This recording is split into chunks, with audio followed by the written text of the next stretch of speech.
रवा लोग सुनले हो कि लोग प्यार में अंधा होला, लोग लव मैरिज के लिए बन लो प्यार करके का ऐसा मजबूरी रहे जे यहाँ से पूछे हम और बात करें। का नाम है राहुल? प्रीति। राहुल का नाम है विश्वजीत। तो का ऐसा हो गल कि रवा लोग लव मैरिज शादी कर?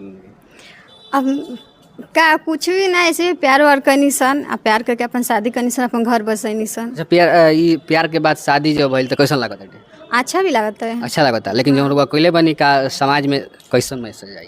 करे के चाहिए कि ना करे? समाज में तो मैंने हम ये कहें कि कोई के शादी ना करे के चाहिए। अगर हो भी जाओ तो अच्छा लड़का मैंने अगर हो को तो ओकरा शादी करे के चाहिए। अगर मन देखे के चाहिए कि लड़का वाला घर के आदमी अच्छा बा कि नहीं खे। अच्छा हाँ, ओकरा बाद से मैंने लड़का अगर वो तो कर ले हम तो करे बनी, लेकिन भोगत बानी नु, लेकिन अपन मर्द के पाके मैंने भोगत नहीं की। अच्छा भी मैंने बहुत अच्छा इंसान है, अच्छा से देखभाल करते हाँ बहुत अच्छा। का करें लोग?